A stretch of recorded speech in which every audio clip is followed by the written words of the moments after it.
ॐ सरस्वति नमस्तुभ्यं वरदे कामरूपिणि विद्यारम्भं करिष्यामि सिद्धिर्भवतु मे सदा. Namaste. Today we'll be discussing about Varnas. Varnaha. Sankshiptaha Parishayaha. एते अंशाः एषु दृश्यक्रमेषु चर्च्यन्ते. स्वराः, स्वरभेदाः, व्यञ्जनानि, वर्गाः, अयोगवाहाः, माहेश्वरसूत्राणि, प्रत्याहाराः, उत्पत्तिस्थानानि, संहिता, सन्धिः, त्रोटः, मेलः च. Now, in this series of lectures, we shall be looking at what are Varnas. What are Varnas? Now, these are not what people think in their mind. It is not the social system that was prevalent in India in Sanatana Dharma, whereas Varna are the letters. The alphabet of Samskrita consists of Varna. Varnaha namakaha. What is a Varna? So Varna is a letter of the Samskrita alphabet. What does it mean etymologically? Varna comes from the root word vr, which means to have a liking, to be a choice, to make a choice. Or it also means Varna. It comes from the dhatu varna, which means to paint or to color. So it means a color or a choice. So what does the choice and what does the color aspect of Varna mean in relation to being a letter of the Samskrita alphabet?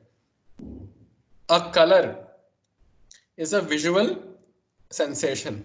So it is also significant here in that context because by the theory of yoga and by Shatchakra Nirupana and the Kundalini Yoga, they say that the sounds are present on the chakras. As we saw in this picture here, the yogis who are into this kind of yoga, they seem to say that in their meditation, they can find such chakras in the throughout the body, which have specific sounds in them and which appear on the petals of it, which appear on the petals of the chakra or the lotus. And so these chakras have a particular color to them, and hence these sounds which are which form the letter of the Samskrita alphabet, these are called as Varna. Now this is similar to the false color imaging concept of converting a visual or an electromagnetic sound or an electromagnetic radiation which is not in the visible region into a visible map. So that is by mapping the frequencies to a particular visible color.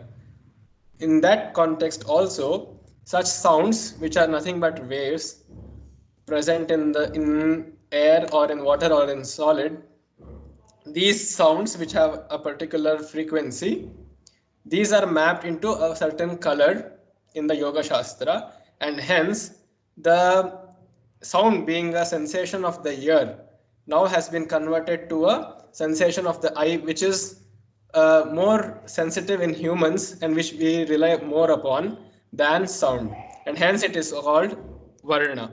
So what is a choice? How is it a choice? That is because this is the written aspect of the Samskrita alphabet, which is called the Devanagari Lipi. There were many scripts written before, including the Brahmi and the Sharda scripts. However, it is a choice because the sages have chosen a particular set of sounds in the universe. There are many sounds in the universe which the animals, which are a body makes by friction, etc. But of these, there have been chosen a particular set, a specific set of sounds, and hence being a choice which is adopted by convention, these are also called as the Varna, which also means a choice, which the rishis and the founding fathers or mothers of the Samskrita language have included.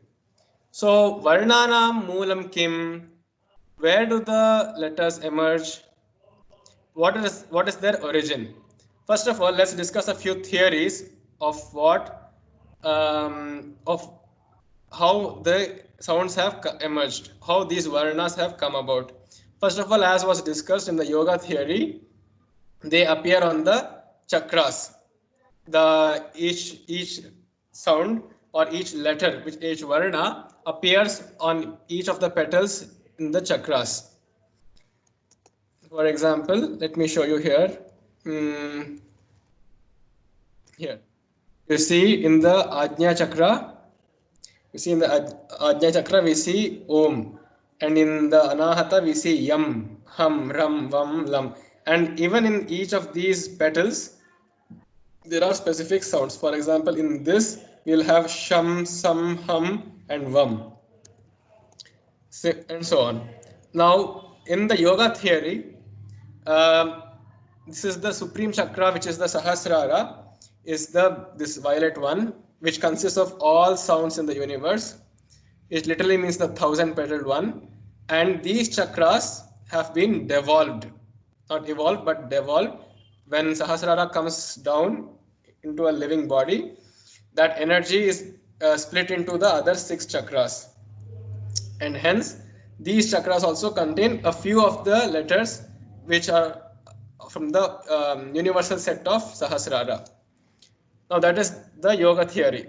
And then coming to the Vedanta theory, which says that all sounds have emerged from Om, which is what that is how we perceive, how the sages told us that the universal background noise, or which was also called as pranava, is the universal sound, the sound of creation, which is not perceivable by the ears. However, for human transactions and for meditational purposes, they have identified this pranava and can be easily mapped into the sound which is similar to Om, and hence it is also called, and we refer it to as the Om or pranava. And now all sounds thus have emerged from this universal cosmic sound, and this is called the Ekakshara. The pranava, which means the ever new, is given the name Ekakshara, the one indestructible sound, or the one indestructible. And why is it called pranava? It is called pranava because it means pra and nava. Nava means new, dynamic, and pra means ever, or prakrishtena navaha, which is always or supremely new, which is ever changing. This could also be somehow related to the dynamic nature, the constant dynamism which we see in the universe, in the creation.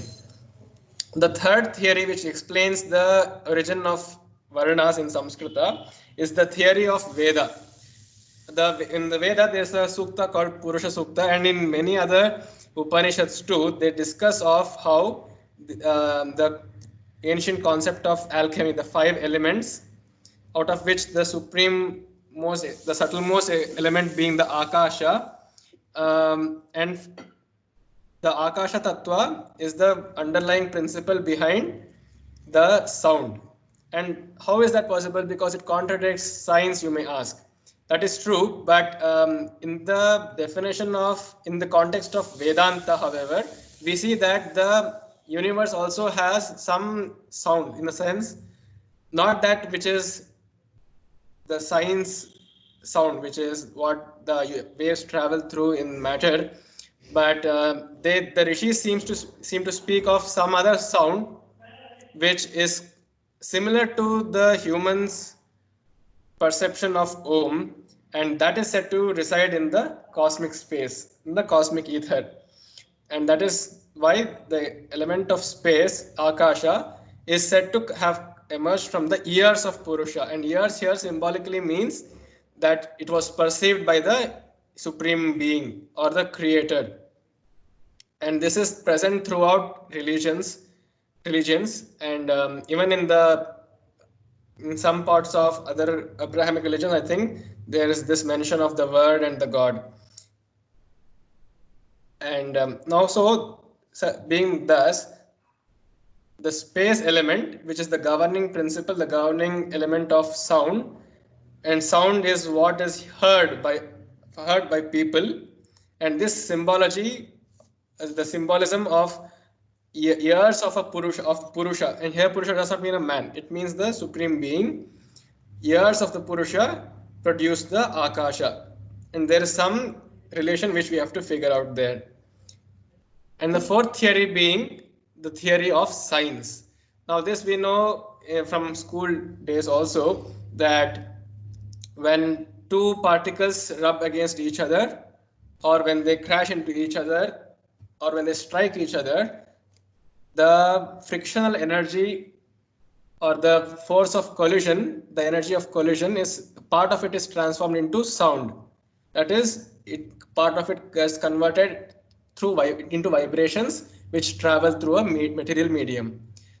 The fifth is the theory of biology, which says that in humans and in mammals and in other animals, the larynx, which is the organ of sound, it has two layers, so two membranes which rub against each other to produce the sound, and that is how, using the tongue and the throat, we modify that the primordial sound the primeval sound into all other varnas that we see. The theory of phonetics also somehow similarly states that by evolution, these vertebrates and insects and other such mammals, etc., by their flapping of wings or by other organs in their body, they produce some sounds, maybe for as a mate call, or generally as a mate call in the lower animals, and for other communicational purposes in higher animals. And in humans as well, the first human probably used his body language to communicate his expressions and his ideas, and later they have mapped those ideas onto a particular sound, and thus was the beginning of language.